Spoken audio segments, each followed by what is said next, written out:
तो बनी है, क्या वो पछताए होत क्या जब चिड़िया चुग गई खेत। तो हम क्या बोल रहे हैं, 50 साल के बाद मन धीरे धीरे हटाओ और भगवान में लगाओ। जिनकी उम्र 50 पार कर गई वो बहुत सावधान हो जाए। चलो 5 हमने अपने से दे दिया, 55, चलो 5 और ले लो, 60 में तो सरकार भी रिटायर कर देती है, किसी काम के नहीं हो, घर बैठो। अब तो सरकार भी काम पे नहीं रखती, तो किस काम का है आदमी। अब तो माला ही जपे, भगवान में मन लगाए, यही इसका कल्याण है। बहुत कर लिया, हाय हाय बहुत कमा लिया पैसा, अब बच्चों के कंधे पे दो, बच्चों को करने दो, हानि लाभ उनकी, तुम एकांत में भगवान का भजन करो। करदम जी ने 40 साल में अपनी समाधि खोली और जब आंख खोलकर देखा तो उनकी पत्नी 40 साल में बूढ़ी हो गई। अभी नई नवेली दुल्हन आई, 40 साल की समाधि, भागी नहीं। कोई और पत्नी होती भाग जाती, कैसी जगह मेरी पापा ने शादी कर दी, देखते ही नहीं है, जा रही हूं। 40 साल नहीं देखा आंख खोल करके, फिर भी वो बैठी रही। पतिव्रता नारी इसे कहते हैं। 40 साल बाद करदम जी ने कहा, देवी तुम्हारी सेवा से बड़े प्रसन्न है, बताओ क्या चाहती हो। बोले आपसे एक पुत्र की कामना है। करदम जी ने तुरंत एक विमान की रचना की, अपने शक्तियों के बल पर एक बिंदु सरोवर में स्नान कराया, दोनों जवान हो गए, बुढ़े से जवान। देखिए हमारे यहाँ की टेक्नोलॉजी, मेडिकल साइंस, आज उसे हम साइंस ही कहेंगे आज की भाषा में। करदम जी बूढ़े हो गए थे पर वो जवान हो गए। अपने उनके पास रहा होगा कोई ऐसा मंत्र, ऐसी कोई साधना, ऐसा कोई आयुर्वेद रहा हो। अरे भाई संजीवनी बूटी लक्ष्मण को दी गई थी, जिंदा भय थे कि नहीं। संजीवनी बूटी आज भी है परंतु हम उस तक पहुंच नहीं पाए। विद्याएं आज भी हमारे बीच में है, हम उन विद्याओं से दूर हो गए। हमारे पास आज भी कोरोना की दवाई आज भी कहीं ना कहीं होगी, हम उस तक पहुंच नहीं पा रहे। ऐसा नहीं है कि दवाइयां नहीं है, दुनिया में ऐसी कोई बीमारी नहीं जिसका इलाज ना हो। हाँ, हम उस तक पहुंच नहीं पाए, हम उस तक पहुंच नहीं पाए, यह हमारी अपनी कमी है ना। उसी प्रकार हमारे यहां शास्त्रों में करदम जी जवान हो गए, एक विमान का आविष्कार किया। आज के करोड़ों साल पहले विमान के आविष्कार की बात भागवत में लिखी। मतलब हमारे शास्त्रों में साइंस भी भरा पड़ा है। हमारे यहां सबसे पहला विमान करदम जी ने बनाया, उसके बाद पुष्पक विमान रावण के पास था। विमानों की चर्चा हमारे वेद पुराणों में है या नहीं। दुनिया ने विमान को 1902 में देखा है। सबसे पहला सफल विमान राइट ब्रदर्स ने 1902 में उड़ाया। और हमारे यहां तो राइट ब्रदर्स पैदा नहीं भाई, तब भी विमानों की चर्चा थी। 1885 में भारत के एक दलपदे नाम के रिसर्चर, साइंटिस्ट, संत, भारत के महाराष्ट्र के एक संत थे जिनका नाम दलपदे जी था। आप साइंस सर्च कर सकते हैं गूगल में, मूवी भी बन गई है इस सब्जेक्ट पर।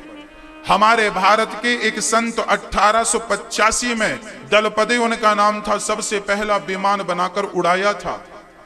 उसी की कॉपी राइट ब्रदर्स भी उस पर आए थे देखने, उन्हें अच्छा लगा। राइट ब्रदर्स ने कहा, महात्मा जी आपने कैसे बनाया, भारत का आदमी सरल होता है, बता दिया ऐसे बनाया। ड्राइंग दे दी, उन्होंने कॉपी कर ली और सेम वैसा बना के उतार दिया। लो, नाम उनके हो गया कि तुमने बनाया। टेक्नोलॉजी हमारी थी, खिताब उनके गले चला गया। भारत ने आविष्कार किए हैं, ऐसा नहीं है कि भारत ने कोई आविष्कार, ये दुनिया आज जहां चल रही है ना, भारत ने ही सिखाया है। जर्मनी के सबसे बड़े अनुसंधान केंद्र में हमारे वेद आज भी रखे हैं। आप आश्चर्य मानेंगे, हमारे वेदों के हिसाब से, हमारे भारत के ग्रंथों के हिसाब से बहुत सारी टेक्नोलॉजी चल रही है, रिसर्च चल रहे हैं। अभी साइंस ने प्रूव किया है कि यहां से लाखों किलोमीटर ऊपर एक रिकॉर्डिंग यंत्र लगाया गया, मिसाइलों में छोड़ा गया वो यंत्र, तो ब्रह्मांड की ध्वनि ली गई कि ध्वनि क्या निकल रही है ऊपर ब्रह्मांड में। तो क्या ध्वनि पता चली आपको, क्या आया? ओमकार निकल रहा है ऊपर ब्रह्मांड में। क्या गूंज रहा है? ओम। ये मैं नहीं बोल रहा हूं, साइंस बोल रहा है, गूगल में सर्च कर लो। साइंस भी प्रूव करता है कि वेद सबसे प्राचीन है। मोहनजोदड़ो हड़प्पा संस्कृति तो 2000 साल पुरानी है, ज्यादा से ज्यादा है तो 1800 1500 साल पुरानी, पर मैं 2000 लेके चलूं तुम तो 2000 साल पुराना इतिहास जानते हो। हमारी भागवत तो 5500 साल पहले लिखी गई। आज आप जिस भागवत को सुन रहे हैं, ये दास अनिरुद्ध जो भागवत आपको सुना रहा है, ये 5500 साल पुरानी भागवत लिखी गई थी। मैं इसको प्रूफ कर दूंगा। इस भागवत में 5500 साल पहले जो लिखा गया, आज वही दुनिया प्रूफ कर रही है, साइंटिस्ट प्रूफ कर रहे हैं।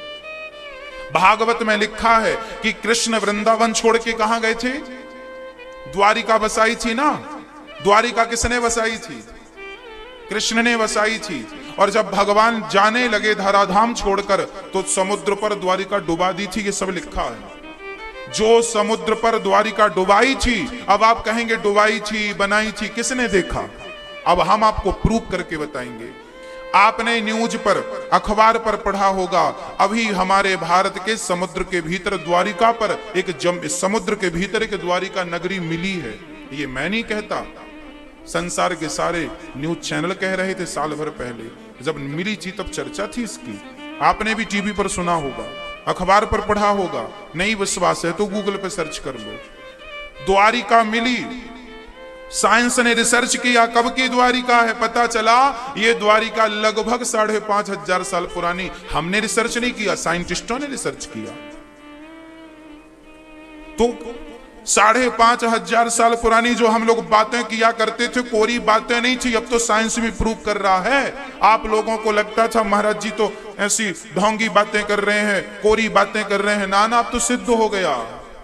महाभारत का युद्ध हुआ था, लोग नहीं मानते थे, पर पुरातत्व विभाग को बहुत सारे अवशेष खुदाई पर मिले हैं। किस किस सत्यता को कोई नकारेगा साहब? क्या क्या नकारोगे? क्या कृष्ण के अस्तित्व को कोई नकार सकता है? क्या राम सेतु को 10 सालों तक दुनिया के साइंटिस्टों ने रिसर्च किया, अंत में दुनिया के वैज्ञानिकों को यह कहना पड़ा कि यह राम सेतु राम के जमाने का है और मानव निर्मित राम सेतु है। यह कहना पड़ा नासा के साइंटिस्टों को। क्या क्या नकारेगा कोई? हां प्रिय भक्तों, इसलिए हम आपसे केवल ये कह रहे हैं कि शास्त्र जो कह रहे हैं सत्य कह रहे हैं। आज के 70 साल पहले, ओनली 70 वर्ष पहले, 1950 के पहले, चलिए 50 के पहले की बात, 1950 के पहले नासा ने माना था कि पृथ्वी चपटी है। पृथ्वी कैसी है? गोल है। पर नासा ने 1900, जब सैटेलाइट का जमाना नहीं था, जब पहली सैटेलाइट छोड़ी गई 1950 के लगभग में, तब पता चला, सैटेलाइट से देखा गया कि पृथ्वी चपटी नहीं है, पृथ्वी बाइबल में आज भी लिखा है कि पृथ्वी चपटी है। बाइबल में लिखा है। बाइबल बोले तो एक शुद्ध ग्रंथ है क्रिश्चियन भाइयों का। बाइबल कहती है पृथ्वी चपटी है। 1950 के पहले नासा के साइंटिस्ट भी मान रहे थे कि पृथ्वी चपटी है, पर भागवत और हमारे वेद कह रहे थे पृथ्वी चपटी नहीं है, पृथ्वी गोल है। हमारे यहाँ सब्जेक्ट है भागवत में भूगोल, नाम ही उसका भू मतलब पृथ्वी, गोल मतलब गोल, भूमि गोल है, पृथ्वी गोल है। हाँ, दुनिया ने 1950 के बाद जाना कि पृथ्वी गोल है, और हम हिंदुस्तानी लोग, हम वेद पुराण वाले लोग कब से जान रहे हैं, हजारों सालों से, कि पृथ्वी गोल है। तुमने आज प्रूफ ही तो किया है। हमने जो कहा वही तो तुमने प्रूफ किया है। हमारे पास तो ऑलरेडी प्रूफ था, तो प्रूफ करने की जरूरत पड़ी नहीं। तुम्हारे पास था नहीं तो तुमने किया। हर चीज पड़ी है, गूगल बाबा सब जानता है, अंतर्यामी है गूगल बाबा, सब जानता है। आप सर्च कर लो, मेरी कोई बात गलत लग रही हो तो। हाँ, करदम जी 9 उस विमान पर बैठ कर गए। 9 बेटियां अनुसुईया, अरुंधति इत्यादि बेटियां भईं, और उसके बाद करदम जी उन बेटियों के विवाह करते हैं। अनुसुईया का अत्रि से, कला का मरीचि से, श्रद्धा का अंगिरा से, हविर्भू का पुलस्त से, गति का पुलह से विवाह किया। और करदम जी ने कहा अब मैं जा रहा हूं। देवहूति ने कहा कहां जा रहे हैं? मुझे एक बेटा तो दीजिए। करदम जी रुके हैं, और देवहूति के गर्भ से एक बेटा हुआ। जैसे ही बेटा हुआ, करदम जी ने बेटे को देखा, और घर छोड़ दिया करदम जी ने। बेटे को देखते ही छोड़कर चले गए। करदम जी कहते हैं बेटियों का विवाह मैंने कर दिया, बेटा तेरी इच्छा थी तुझे बेटा दे दिया। अब पत्नी से आज्ञा लेकर करदम जी भगवान के भजन के लिए जा रहे हैं, आत्म कल्याण के लिए जा रहे हैं। हाँ, अच्छा आप लोगों का भी मन होता है कभी जाने का भगवान के चरणों में? छोड़ दो सब थोड़ी देर के लिए। अच्छा आप लोग छोड़ते हैं फिर पकड़ लेते हैं। हाँ, जीवन में आपका किया गया पुण्य ही आपके काम आएगा। ना बेटी काम आएगी ना बेटा काम आएगा। कौन काम आएगा? जब बच्चे बड़े बड़े हो जाएं तो बेटों को जिम्मेदारी देके घर से मन धीरे धीरे हटा लो और बहुत ध्यान मन भगवान में लगा लो। मेरा कहना मान लो, नहीं तो बहुत पछताओगे।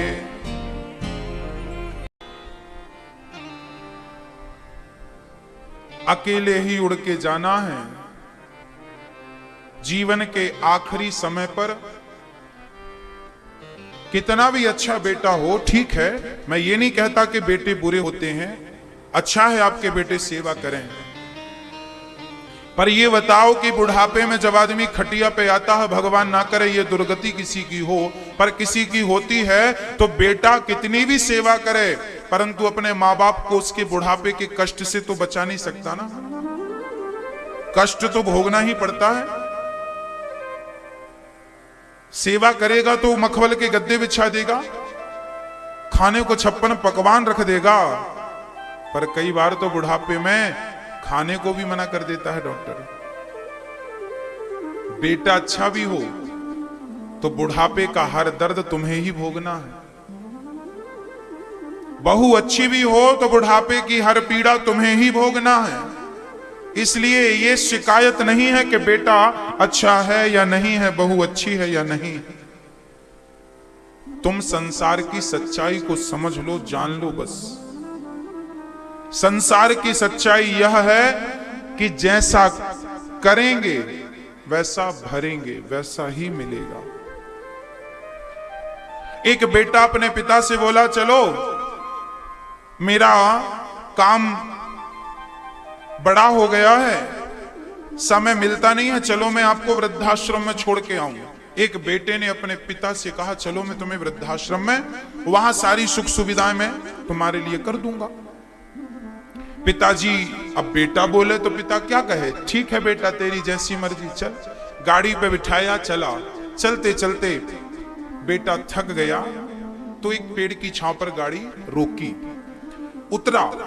उसी पेड़ की छांव पर उसका पिता भी बैठा, दोनों ही बाप बेटे गाड़ी से उतर गए। तब उसका पिता उस पेड़ को देखकर रोने लगा, बहुत रोया। बेटे ने कहा, पिताजी क्यों रो रहे हैं? हम आपको वृद्धाश्रम ले जा रहे हैं, क्या इसलिए रो रहे हैं आप?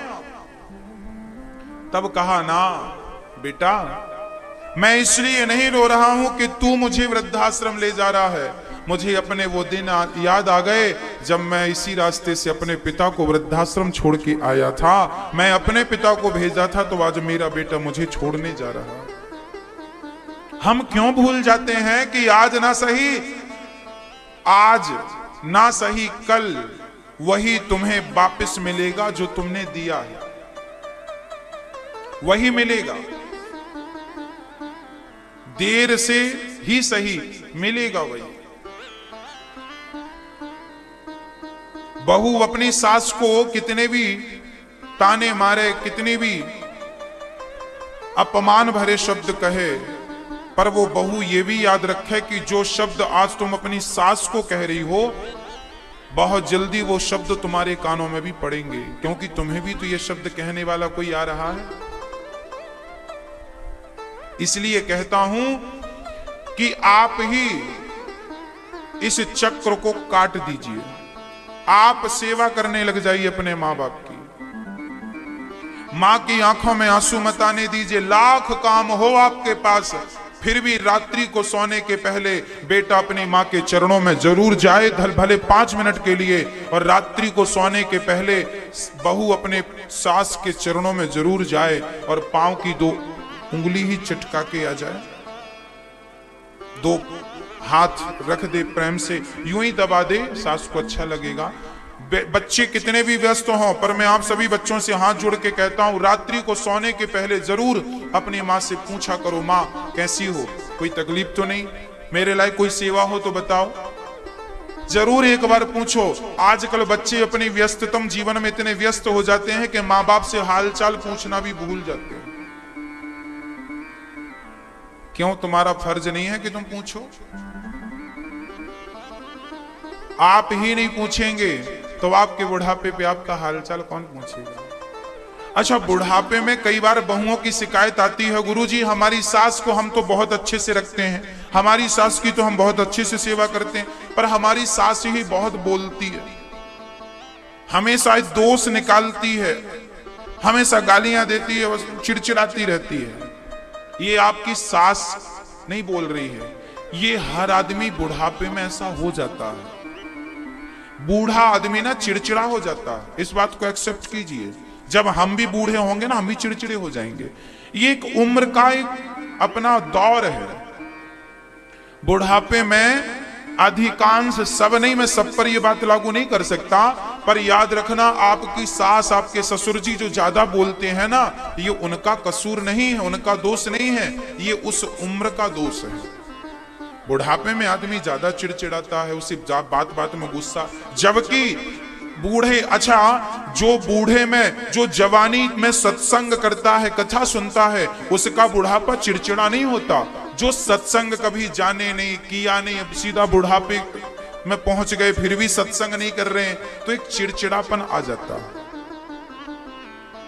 यदि वो बूढ़े सत्संग करें तो उनका चिड़चिड़ापन चला जाएगा, उनके अंदर का जो यहाँ कचरा जमा है ना, सब खाली हो जाएगा। पर सत्संग करे तब, आजकल तो बूढ़े बूढ़े लोग पत्ता खेलते हैं, बाल बाल पक गए, कल मरे की परसों पत्ते खेल रहे हैं गांव के चौराहे में, ले भैया तू भी ले। ऐसे बूढ़ों को तो डंपर में भर के सीधे हरिद्वार गंगा जी में डलवाओ।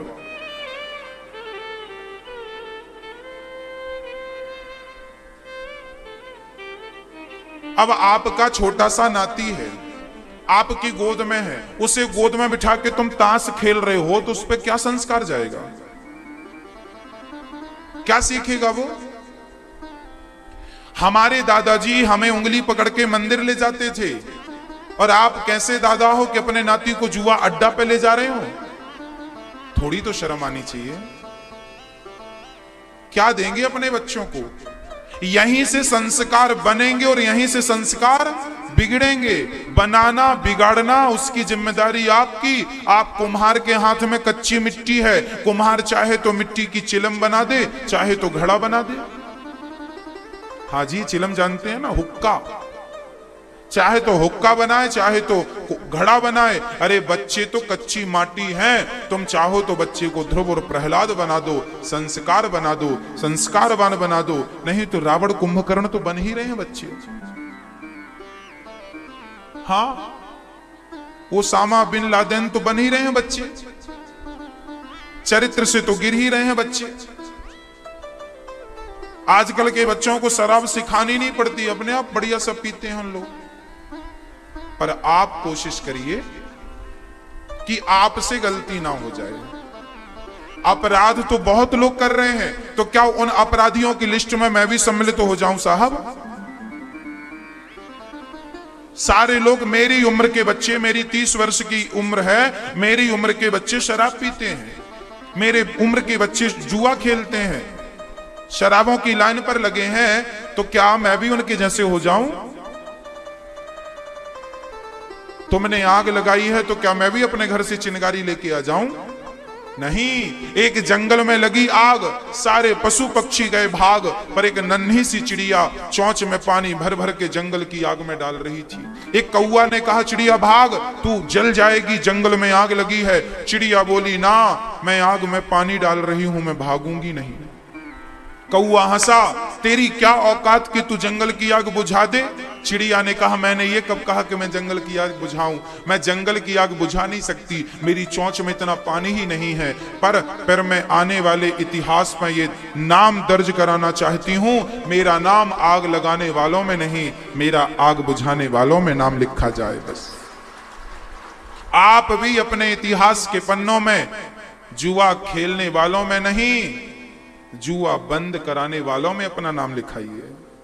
माँ बाप का अपमान करने वालों की लिस्ट में नहीं, माँ बाप की सेवा करने वालों की लिस्ट में अपना नाम लिखाइए। और वो आपकी चोंच में थोड़ा सा संस्कार का पानी भर लीजिए, थोड़ी सी संस्कार भर लीजिए, ताकि आप अपने आप को इस जंगल की आग में अपने आप को जला ना दें, कहीं आपके संस्कार जल ना जाए।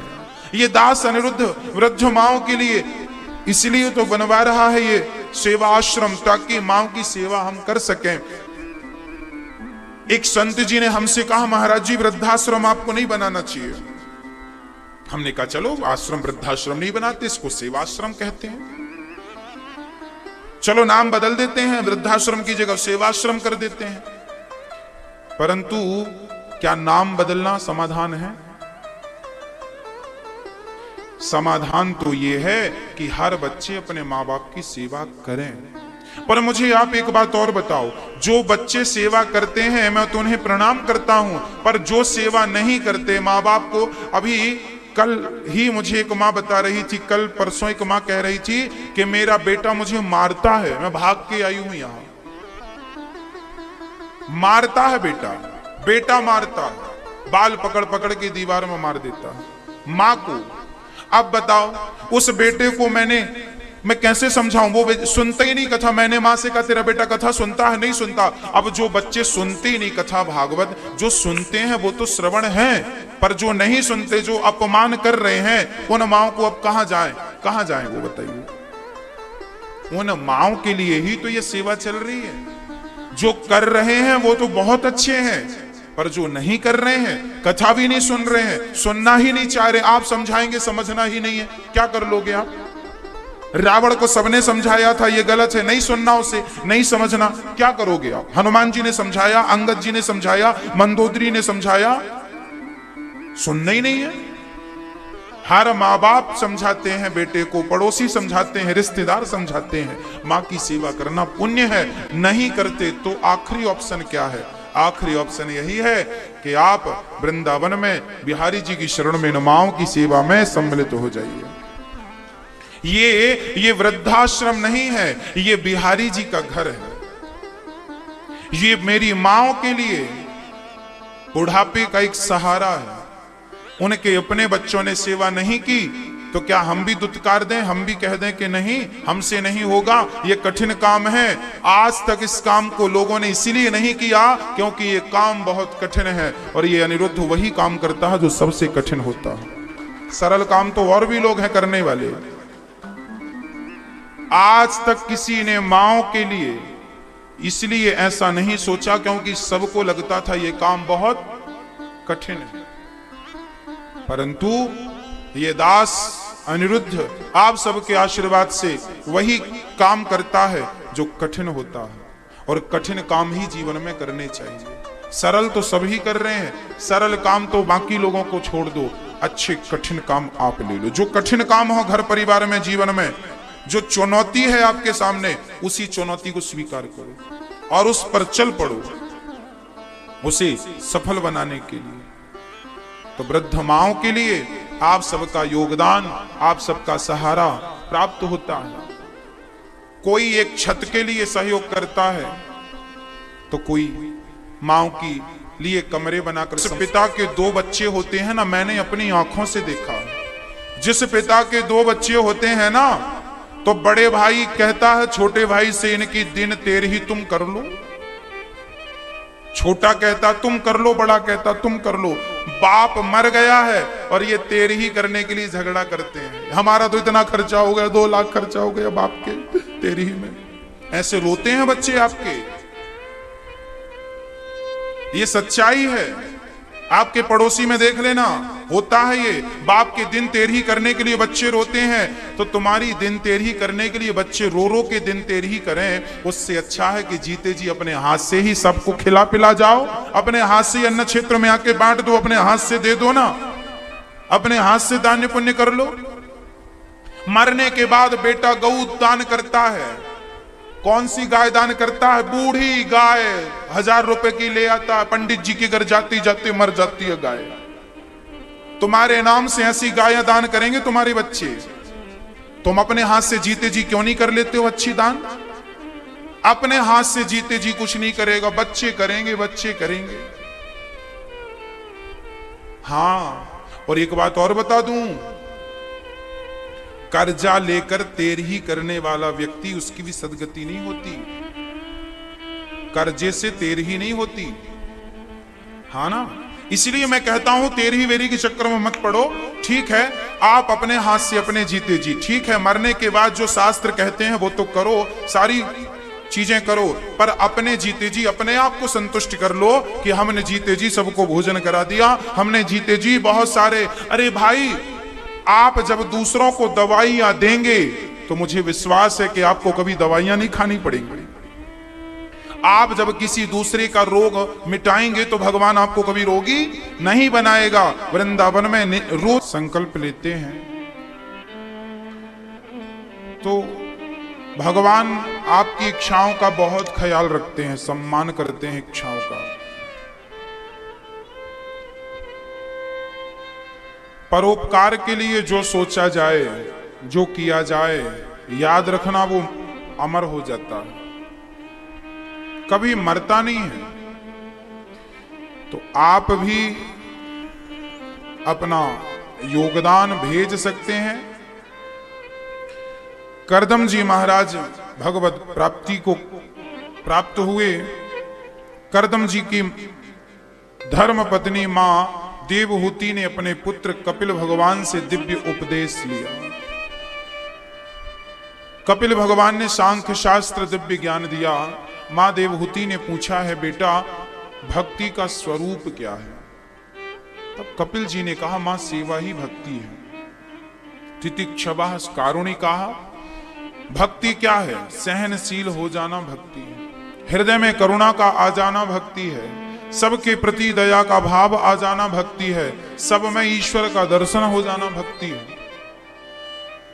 कपिल भगवान के दिव्य ज्ञान से मां सिद्धा नाम की नदी बनकर बह गई। कपिल भगवान ने आचमन किया, गंगा सागर चले गए। मनु जी महाराज की तीसरी बेटी है प्रसूति, जिनका विवाह दक्ष प्रजापति से हुआ। दक्ष की सबसे छोटी बेटी नाम सती है। सती का विवाह शिवजी से हुआ था। एक बार भरी सभा में शंकर जी का अपमान कर दिया था दक्ष प्रजापति। सब आए, सबने खड़े होकर दक्ष का स्वागत किया, पर शंकर जी खड़े नहीं भये। दक्ष को बुरा लगा। आज जितनी भी समस्याएं हैं मेरी मां, जितना भी झगड़ा है, वो केवल एटीट्यूड के कारण, अहंकार, दर्प, ईगो के कारण झगड़ा। यदि व्यक्ति का अहंकार मिट जाए, कोई झगड़ा नहीं है किसी से। टसन के कारण झगड़ा। शंकर जी का अपमान दक्ष ने क्यों किया? मुझे प्रणाम नहीं किया खड़े होकर। आज भी समाज में यह देखने को मिलता है कि आपको कोई प्रणाम करना भूल जाए, बखेड़ा खड़ा हो जाता है। हाँ, ये छोटी छोटी चीजों में आप बहुत ध्यान देते हैं। किसने हमें अच्छा कहा, किसने हमें बुरा कहा। आपसे मेरी प्रार्थना है, अच्छा कहने वालों को भी भूल जाइए और बुरा कहने वालों को भी भूल जाइए। ना ये अच्छे लोग काम आते हैं, ना ये बुरे काम आते हैं। आपकी अच्छाई और आपकी बुराई ही आपके काम आती है। जमाना अच्छा कहे बुरा कहे से कोई फर्क नहीं पड़ता। हाँ, भरी सभा में दक्ष ने गालियां दी, इस अभद्र को क्यों बुलाया, ये कपड़ा पहनना नहीं जानता, मेरी बेटी का मैंने विवाह ब्रह्मा के कहने से कर दिया, ये मेरी बेटी के योग्य नहीं। भरी सभा में मेरा अपमान, मुझे नहीं जानता, मैं कौन हूं। कई लोग अपनी दौलत ही गिनाते रहते हैं। आपने देखा होगा बूढ़े बूढ़े लोग जब घर बनवाते हैं ना, अच्छा बुढ़ापे में आदमी घर बनवा पाता है आज की महंगाई में, फिर वो सबको बुलाता है, आओ साहब आओ, देखो हमारा बेडरूम यहाँ है। अब बुढ़ापे में दाढ़ी मूंछ पक गई, ये बेडरूम दिखा रहे हैं, ये हमारा डाइनिंग रूम है, ये किचन है, और कुछ दिखाए ना दिखाए टॉयलेट वॉशरूम जरूर दिखाते हैं, ये है हमारा वॉशरूम, जैसे इनको यहीं सोना हो।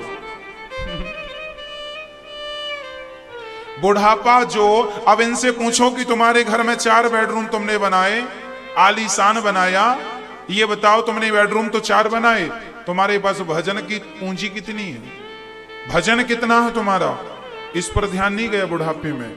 घर बनवा तो लिया है आपने, धरा रह जाएगा, जो तुम्हारे संग जाना है कुछ वो भी घर भर बनवाओ, अच्छी बात है, पर जो संग जाना है संग वो भी तो जोड़ते चलो। पायो जी मैंने राम रतन धन पायो, मीरा से कहा कौन सा धन तेरे पास है, बोली राम नाम की। अब मैं आपसे पूछता हूं आपके पास राम नाम का धन कितना है, क्या जवाब होगा आपका, कितना है आपके पास बताओ। कई लोगों ने तो पहली बार कथा सुनी होगी, आज जागी, आज है, बुढ़ापा गया, फिर इनके पास कितनी होगी, आज की होगी जितनी होगी, इन 7 दिनों की होगी जितनी होगी। तो राम नाम का धन जरूरी है। दक्ष ने गालियां दी, शंकर जी ने कोई उत्तर नहीं। अच्छा आपको कोई गाली दे दे तो क्या उसका उत्तर देना जरूरी है, बताइए, जरूरी है? चलो आपको किसी ने कह दिया तुम गधे हो, तो आपको बुरा लगता है कि नहीं? क्या लगता है आपको, बुरा लगता है गधा कहने से? सच्ची बताना कि आप गधे हो, हाँ या ना? गधे हो नहीं, जब गधे हो ही नहीं तो किसी के गधा कहने से बुरा क्यों लगा? बुरा लगा मतलब तुम गधे हो, तुम्हें बुरा लग रहा तुम गधे हो। तुम्हें बुरा ना लगता तो हम मान लेते कि तुम गधे नहीं हो। अरे गधा गधा होता है, तुम हो, तुम इंसान हो, 2 आंख 2 हाथ 2 पांव वाले, वो गधा है, तो तुम्हें किसी ने गधा कह दी बुरा मान जाते हो? खोपड़ी में गोबर भरा है, गलती तुम्हारी है और गुस्सा उस पर आता है। गुस्सा खुद पर आना चाहिए। क्यों रे, तुझे किसी ने गधा कहा तो क्यों गुस्सा आ गया तुझे? गधा ही तो कहा, तू गधा थोड़ी है, गधा जो होगा वो बुरा मानेगा, तू क्यों खोपड़ी पर पचा रहा? शंकर जी को गुस्सा नहीं आया, दक्ष की लाख गालियों पर भी चुपचाप उठकर चले गए। दक्ष को श्राप दे दिया श्रृंगी, इनके गण ने, नंदी ने, जाओ जब से आया मैं करता बकरे का सिर हो जाए। फिर भृगु जी ने इन्हें श्राप दिया, मतलब श्रापा श्रापी हुई। शंकर जी बोले ठीक नहीं, चले गए, चले गए। एक दिन दक्ष ने कनखल में यज्ञ किया, सबको आवाहन किया, सबको बुलाया, शंकर जी को नहीं बुलाया। कई बार लोग अनुष्ठान अपमान करने के लिए करते हैं, जो अनुष्ठान अपमान के लिए होता है वो अनुष्ठान कभी पूर्ण नहीं होता। इसलिए कोई भी सत्कर्म करो, कोई भी अच्छा काम करो तो किसी को नीचा दिखाने के लिए, अपमान और सम्मान के लिए नहीं, आत्म कल्याण के लिए। सबके प्रति सम्मान रखो। अरे क्या फर्क पड़ता है कि किसी ने हमारे साथ बुरा कर दिया, कोई बात नहीं भाई। आप रास्ते से जा रहे थे, पांव में बबूल का कांटा चुभ गया, तो आप कांटे को गाली दोगे? तो क्या आपके गाली देने से कांटा पुष्प बन जाएगा? क्या गाली देने से चुभन कम हो जाएगी? अरे भाई बबूल है, वो अपना स्वभाव कभी नहीं छोड़ सकता, वो चुभने के लिए ही बना है। ऐसे ही समाज में कुछ लोग होते हैं जो आपकी अच्छाई को ना देखकर केवल आपको गालियां देते हैं, आपके दोष ढूंढते हैं। ये लोग भी बबूल हैं, इन्हें आप बदल नहीं सकते, इन्हें नहीं बदल सकते। तो क्या हुआ भाई, बबूल जहां लगा है, कांटों की जहां संभावना है, आप ही उस रास्ते को छोड़ के दूसरे रास्ते से आप ही बदल लो। रास्ता हमें ही बदलना पड़ेगा। बबूल से आप कहो कि तुम कांटे से पुष्प बन जाओ, तो आप उससे उम्मीद कर रहे हैं, ये गलत है। आपकी सास सुधर जाए, आपकी बहू सुधर जाए, आपका घर सुधर जाए, आपका पति सुधर जाए, आपकी पत्नी सुधर जाए, ये जो तुमने उम्मीद लगा रखी है ये गलत उम्मीद है, ये सुधरने वाले नहीं है। तुम ही अपना रास्ता बदल दो, अर्थात तुम ही सुधर जाओ, तुम ही अपना रास्ता चेंज कर लो, अपनी थिंकिंग चेंज कर लो, विचारधारा बदल लो। उन्हें नहीं समझा सकते, आप उन्हें नहीं सिखा सकते। आप अपने आप को समझा लीजिए, अपने आप को चुप रखिए। जहां चुप रहने से काम बन रहा चुप रह जाइए, बोलने से काम बन रहा बोल दीजिए। मत समझाइए जमाने को, मर जाएंगे आप समझा समझा के। हजारों पीढ़ी मर गई, कोई किसी को नहीं समझा सका। रावण को कोई नहीं समझा सका, तुम्हें हमें कौन क्या समझा लेगा। और हम लोग सोचते हैं समझाने से ठीक हो जाएगा, कुछ नहीं होता। हमें ही समझना पड़ता है, अंत में हमें ही अपने आप को तसल्ली देनी पड़ती है। दीजिए ना, जो तुम बाद में करोगे अभी से कर लो, काहे टेंशन में जियो। अपने आप को आज समझा लो, कल तो समझाना ही पड़ेगा, दूसरा चारा भी तो नहीं है। शंकर जी ने सोचा कि इस दुष्ट को गालियां ये हमें दे रहा है, हम भी इसको दे देंगे तो इसमें और हमें अंतर क्या रह जाएगा। भाई कुत्ते ने आपको काटा तो आप भी कुत्ते को काट लो, हिसाब बराबर। तेने मेरे पांव में काटा, मैं भी तेरे पांव में काटूंगा, काट लो। क्या ये समाधान है? क्या कुत्ता आपको काटता है तो आप भी उसे काट लेते हैं? ये समाधान नहीं है मेरी माँ। और आप ऐसे ही करती हो, सास ने गाली दी तो बहू ने भी गाली दे दी। तुमने एक बार किया भौं तो बहू ने 2 बार भौं भौं। जिठानी ने एक बार किया भौं, देवरानी ने 3 बार भौं भौं भौं। लो झगड़ा चालू। ये चीजें आप लोग समझते नहीं है। कुत्तों की तरह झगड़ा करते हैं इंसान होके, अच्छे तो वो जानवर हैं। शंकर जी ने झगड़े में मन नहीं लगाया, बैठे थे, गालियां मिल रही थी, चुपचाप। हर गाली का, हर चीज का जवाब देना ठीक थोड़ी है। कुत्ते ने हमें काटा, हम नहीं काटेंगे, इंजेक्शन लगा के अपना इलाज कराएंगे। भाई तुम्हें किसी ने गाली दे दी तो दे दी, खत्म करो। दुष्ट अपनी दुष्टता नहीं छोड़ता, सज्जन को भी अपनी सज्जनता नहीं छोड़नी चाहिए। एक सज्जन नदी के किनारे जा रहे थे, एक संत जी थे, श्री रामानुजाचार्य भगवान थे। वो जा रहे थे, एक बिच्छू बहती जा रही थी, उठाकर किनारे रखा, फिर बहने लगी, उसने डंक मार दिया। संत जी के हाथ से फिर छूट गई, फिर डंक मारा, फिर पकड़ा। बार बार वो उसे बचाने की, ठंडी में ये क्यों बह रही है, किनारे कर दूं। वो बार बार चढ़ना चाहती थी, पर धार इतनी तेज थी नदी की, बह जाती थी। संत ने पकड़ा, उसने डंक मारा, फिर छूट गई, फिर पकड़ा, फिर छूट गई, फिर बार बार उसने डंक मारा। शिष्यों ने कहा, गुरुजी जब बार बार डंक मारती है तो काहे को पकड़ते हो? तब संत ने, श्री रामानुजाचार्य भगवान ने कहा, बेटा जब ये 25-50 ग्राम की बिच्छू अपना धर्म नहीं छोड़ती तो मैं 70 किलो का इंसान अपना धर्म कैसे छोड़ दूं? इसका कर्म है, इसका धर्म है मुझे डसना, मुझे डंक मारना, और मेरा धर्म है इसे बचाना। जब ये अपना नहीं छोड़ रही है तो मैं अपना, फिर खत्म बात। सामने वाला अपने में मस्त है, तुम अपने अच्छाई में मस्त रहो। सामने वाला बबूल बन रहा है, तुम गुलाब बन जाओ। याद रखना, बबूल में खुशबू नहीं होती, गुलाब भले मुलायम। ये गुलाब देखिए, मैं इस गुलाब को अपने हाथ से मसल दूं, ये देखो मसल दिया, ये बन गया, कुछ नहीं बचा। पर इसने मसल तो दिया इसे, पर ये मुझे फिर भी कुछ दे के गया है। बताओ क्या? खुशबू। मेरे हाथों में खुशबू दे के चला गया। सज्जनता ऐसा ही होता है, जमाना भले उसे मसल दे, पर वो अपनी सज्जनता की खुशबू देना नहीं छोड़ता, वो अपनी अच्छाई देना नहीं छोड़ता। अरे दुनिया तुम्हें मसल दे तो मसल दे, पर तुम अच्छाई ना छोड़ना। ये तुम्हारे संस्कार हैं। क्या फर्क पड़ता है, किसी ने हमें मसल दिया सो मसल दिया, तो क्या हम उसके मसलने पर अपना स्वभाव छोड़ देंगे? क्या हम गुलाब से बबूल बन जाएंगे? क्या हम उसके हाथों में चुभन दे देंगे? ना। जमाना देखे ना देखे, वो तो ठीक ठीक देख रहा है। हिसाब किताब तो वही करेगा ना, ये थोड़ी करेंगे जमाने वाले तुम्हारा हिसाब किताब।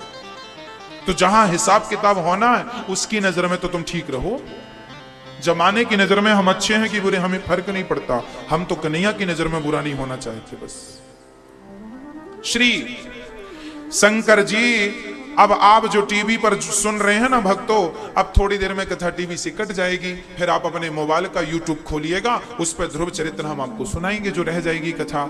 हाँ, टीवी का समय सीमित रहता है, पर यहाँ कथा आपको मिलती है। आप अपने मोबाइल पे यूट्यूब पे अनिरुद्धाचार्य जी डालिए और ओपन कर लीजिए कथा। हाँ, तो आज यूट्यूब पे 12 लाख सब्सक्राइबर्स हो गए हैं। आज एक बार आप सभी का स्नेह मिला है, आप सभी का प्यार मिला, इसके लिए बहुत बहुत धन्यवाद, बहुत बहुत धन्यवाद आपका। आपने इतना प्यार दिया। चैनल को सब्सक्राइब जरूर करते जाइएगा ताकि आप औरों को भी शेयर कर सकें कथा, औरों को भी पहुंचा सकें। और आपका ये जो स्नेह है, प्यार है, मैं आप सभी के चरणों का दास होता जा रहा हूं। आपके चरणों की धूल आपके एहसान तले दबता जा रहा हूं। आपने इतना एहसान किया है सहयोग करके, और इतना कुछ दिया है आप सभी ने। मुझे कौन जानता था तेरी बंदगी से पहले, जब से भागवत जी का नाम लिया तब से आप सभी जानने लगे। और आप सभी के प्यार से, स्नेह से, सहयोग से ये सभी जो मैं सपना देख रहा हूं कि हॉस्पिटल होगा, दवा क्षेत्र होगा और सबकी संतों की निःशुल्क सेवा, दवाई, भोजन होगा, ये सब आपका ही दिया हुआ है। आप देते हैं, आपका दिया एक हाथ से आपसे लिया, दूसरे हाथ से यहां देने का प्रयास रहता है।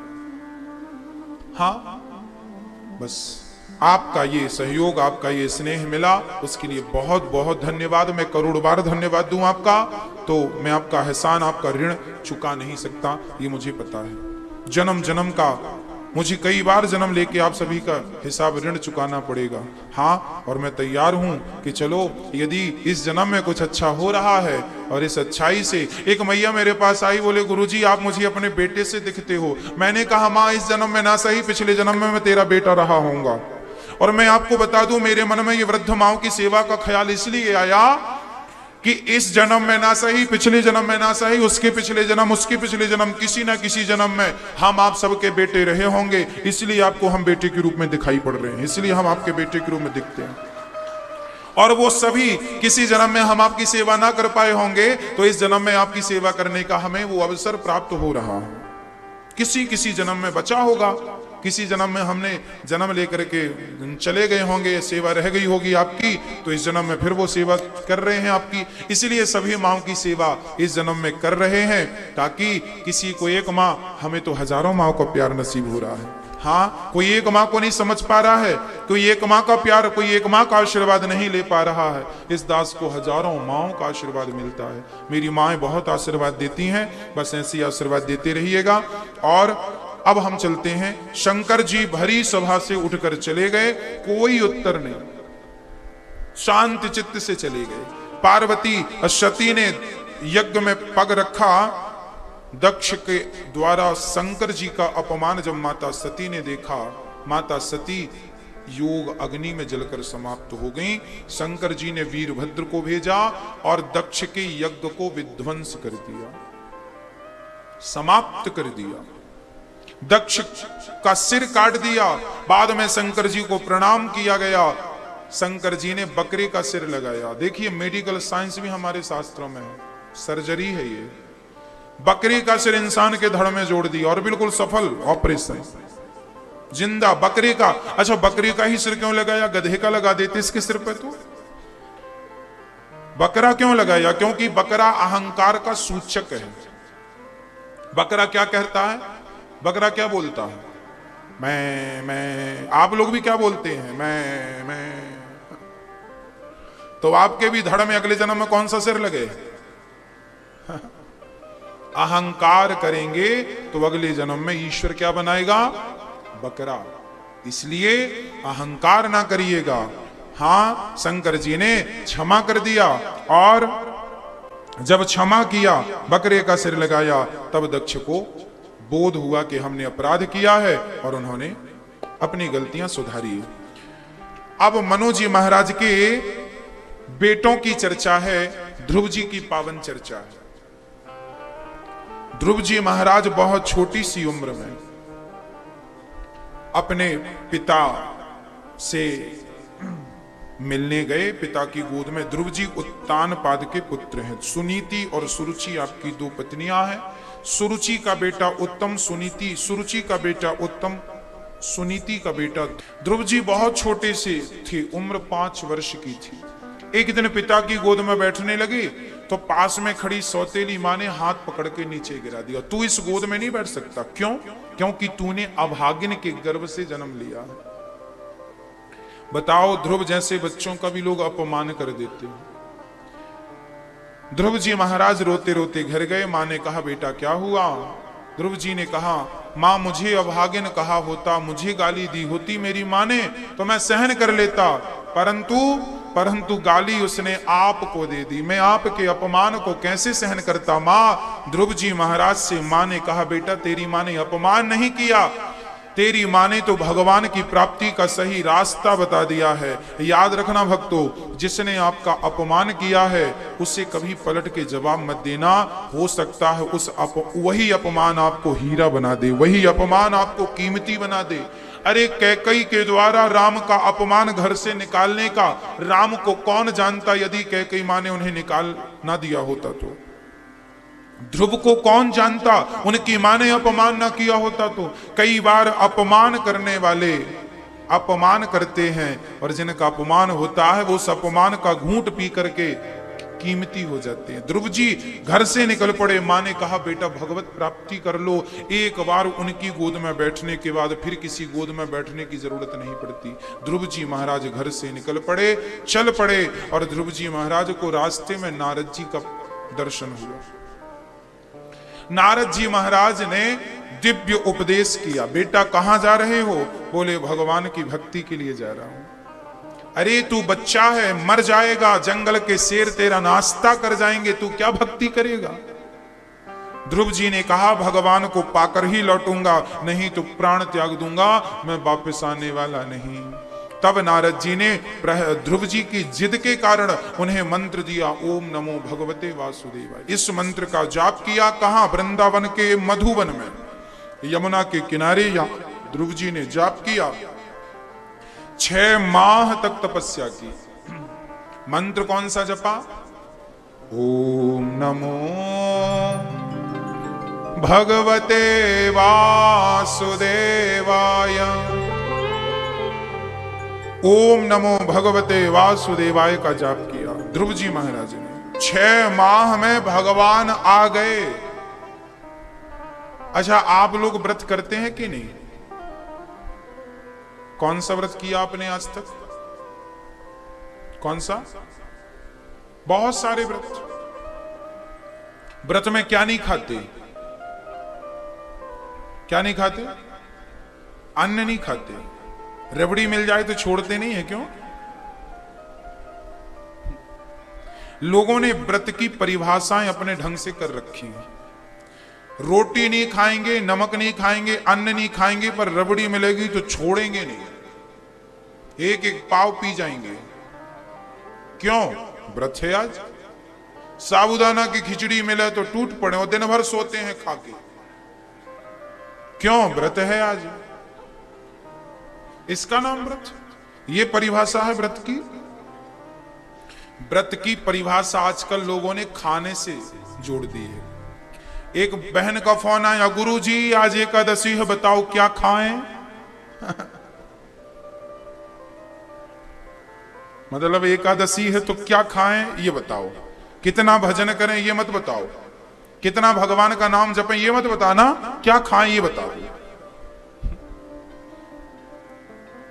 गांव में कहते हैं कि कुछ लोग कहते हैं ना, गांव में खाने के लिए तो व्रत रखा है, व्रत ही खाने के लिए रखा, अच्छा अच्छा खाने को मिलेगा। हम भी छोटे थे तो खाने के लिए व्रत रखते थे, छोटे थे, मंगलवार का रख लेते थे ताकि खाने को अच्छा मिले। जब नहीं मिला तो तोड़ दिए, कोई बात नहीं, वही मिल रहा तो खाओ। व्रत में एक बार मिल रहा है, ऐसे में 2 बार मिलेगा। बचपन था। व्रत का अर्थ है प्रतिज्ञा। व्रत का अर्थ आप अन्न खा रहे हैं या नहीं खा रहे हैं, इससे कोई फर्क नहीं पड़ता। व्रत का अर्थ होता है प्रतिज्ञा। आज से मैं प्रतिज्ञा लेता हूं कि झूठ नहीं बोलूंगा, इसका नाम व्रत है। आज से मैं व्रत लेता हूं कि सदा माँ बाप की सेवा करूंगा, इसका नाम व्रत है। आज से मैं संकल्प लेता हूं कि निंदा चुगली कपट छल नहीं करूंगा, इसका नाम व्रत है। लोगों ने रोटी छोड़ दी। अच्छा, रोटी छोड़ने से भगवान मिल जाते तो लोग भूख से मरते क्यों, भगवान को नहीं पा लेते? अर्थात रोटी का त्याग भगवान की प्राप्ति का साधन नहीं है, बल्कि अपनी बुराइयों के त्याग से आप भगवान को प्राप्त कर सकते हैं। रोटी का त्याग बहुत बड़ी बात नहीं है, नहीं है। हम भी, आप लोग तो एक एक दिन का व्रत रखते हैं, हमारा तो जब कभी मन कर जाता है तो हम तो महीने महीने 15-15 दिन भोजन ही नहीं करते, अन्न नहीं खाते, फल फूल खा लेते हैं, जूस के भरोसे जिंदा रह लेते हैं, फल खा लेते हैं, आप तो एक दिन एक व्रत करते होंगे, हम तो रेगुलर 15-15 दिन, 20-20 दिन। हमारे पिताजी तो भोजन ही नहीं करते सालों से, करते नहीं भोजन, भोजन ही नहीं करते। आप तो एक दिन की बात कर रहे हैं, करते नहीं। तो भोजन का त्याग आवश्यक नहीं है, विषयों का त्याग आवश्यक है। हमारी भीतर क्या बुराइयां हैं? एक मैया बोली मैं तो लहसुन नहीं खाती, मैं तो प्याज नहीं खाती। हाँ, सवेरे उठ के वो यही कहती सबसे, मैं तो लहसुन नहीं खाई, मैं तो प्याज नहीं खाती। और पड़ोसन के घर बैठ के 2-2 घंटे बहू की बुराई करती, मेरी बहू ऐसी है, मेरी बहू ऐसी है। लहसुन छोड़ दिया, प्याज छोड़ दी, पर बुराई नहीं छोड़ी। अब आप बताओ क्या जरूरी था? लहसुन प्याज छोड़ना जरूरी था कि बुराई छोड़नी जरूरी थी? लहसुन प्याज तो छूट जाता बाद में, पहले ये तो छोड़ लो। लहसुन प्याज तो फिर भी दवाई के तौर पे खाने का शास्त्र ही कहते हैं, आयुर्वेद कहता है खा लो, दवाई के लिए खा लेना। दवाई के तौर पे खाने की परमिशन है लहसुन प्याज को, पर कपट को, छल को, निंदा चुगली को तो किसी तौर पे परमिशन नहीं है। जो छोड़ना है वो छूटता नहीं, बाकी चीज छोड़ के बैठ गए। व्रत का अर्थ है कल एकादशी, माना कि कल एकादशी है? तो एकादशी कल है, तो आज जल्दी से आप भगवान का चिंतन करते करते सो जाओ और कल सवेरे जल्दी 5 बजे 4 बजे उठ जाओ और प्रेम से भगवान का नाम जपो। सवेरे से नहा धो के कीर्तन करो। रोज 1 घंटा पूजा करते थे, आज एकादशी है 5 घंटे पूजा करो।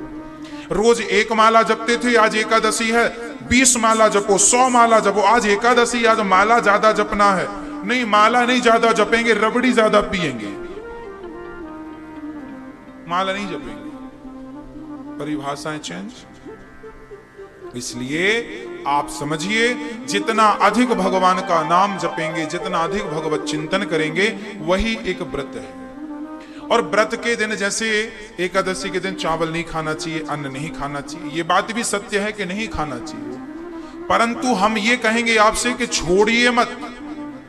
एक तो होता है ये हमने छोड़ दिया, और एक होता है हम आपके ध्यान में लग गए, आपसे बात करने में लग गए, तो ये चीज कब छूट गई पता नहीं चला, है ना? दोनों एक सी है, पर दोनों में बहुत अंतर है। तो भोजन छोड़ना नहीं है। एकादशी के दिन, जिस दिन व्रत है, उस दिन इतना भजन करो, इतना भजन करो कि भोजन करने का मतलब ध्यान ही ना रहे, चिंतन ही ना जाए, उस तरफ ध्यान ही ना जाए। और शाम हो जाए, अच्छा आज तो हमने खाया नहीं।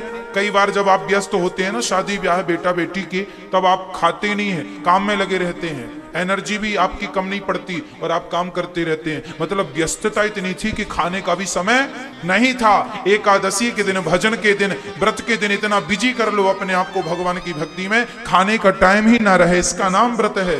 ये नहीं कि रबड़ी लेके बैठ गए, साबूदाना की खिचड़ी लेके बैठ गए, मूंगफली चबाने लगे, और कुछ नहीं मिला तो सो गए।